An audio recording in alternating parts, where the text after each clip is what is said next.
Ladies and gentlemen, we are here on the Paramount lot, and the building we are standing in front of is the Bob Hope building.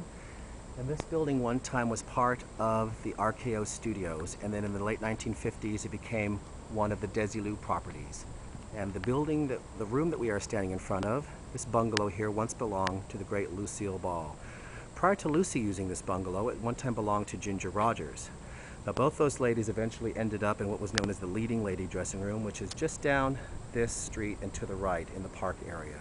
But when they were up and coming and starting to show some status here, this was their dressing room. Lucy occupied this dressing room in the late 1950s while she was waiting for the main dressing room to be readied for her, customized to her liking. And so we are walking into Suite 100 here on the former Desilu lot. Desilu-Gower, this was called. There were 3 Desilu properties at one time. This was Desilu-Gower. This would have been the living room area. This would have been where Lucy or any of the other ladies who occupied this dressing room would have received guests, conducted interviews with people like Hedda Hopper, Luella Parsons, Walter Winchell, people like that. They would have received guests here, dignitaries, other visitors to the studio. Perhaps conducted interviews with people that they were going to hire. And then as we move back, and of course, you can imagine what this must have been like back in the day.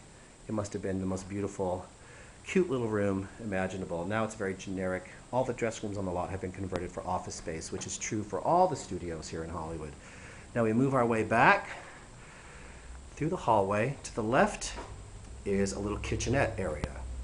Now I have spoken with a man who worked for Lucille Ball. His name was Frank, and he was her personal driver. And he told me a story about how Lucy would make sandwiches for him in this kitchen. And again, imagine what the appliances must have been like back then, because Westinghouse was a sponsor, a major sponsor for Desilu at the time. And then we moved back further into what was probably more of a bedroom area. This would have been the actual dressing area where she would have wardrobe fittings, have couture clothing delivered from the department stores around town, designer clothes brought here to be fitted. And this probably actually had a bed in it too, so that she could rest, because people spent long days here at the studio. And now we're gonna, the nice old light fixture. I don't know how vintage that is, but it sure looks like it is. This building was built in the 1920s again as part of RKO. So I do know Ginger Rogers did occupy this dressing room for a time. And now we are moving into the bathroom. And this bathroom probably has not changed since it was built. I'm gonna focus here on the sink area, because here you see the sink, you see the old tile, you see me, Gary DeVaughn, reflected in the window there, the mirror. But this I want to bring around because this is a contraption used for washing hair. You can see that it was not originally part of this bathroom, but it was added at some point, probably in the 1930s, and this was used to wash somebody's hair, usually the ladies who are constantly having their hair and makeup done.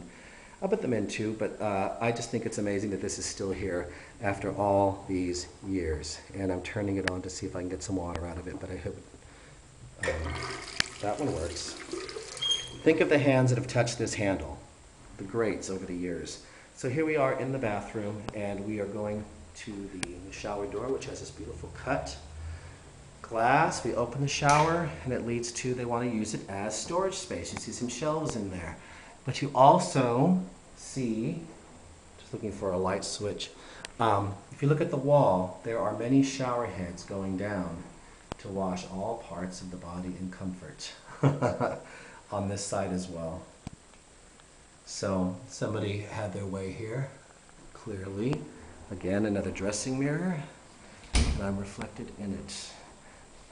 I noticed that the office next door is considerably smaller, which would have been where the secretary or assistant was housed. So again, this would have been the bedroom, moving into this hall where the kitchen was, and then into the receiving area or bedroom, or the living room rather, where business would have been conducted.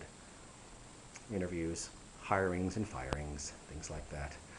So now you too can all say that you were in a great leading ladies dressing room here in Hollywood, California. Again, the Paramount Studios, at one time RKO lot, then Desilu from 1957 to 1967, and then in 1967 the entire lot became part of the Paramount lot, where it's been to this day, here in 2009, June 1st, 2009.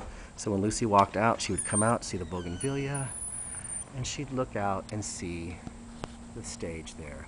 Of course, in the days of RKO and Desilu, that would have been stage 2. The stages were renumbered when Paramount took over the property. So, there you have it, ladies and gentlemen.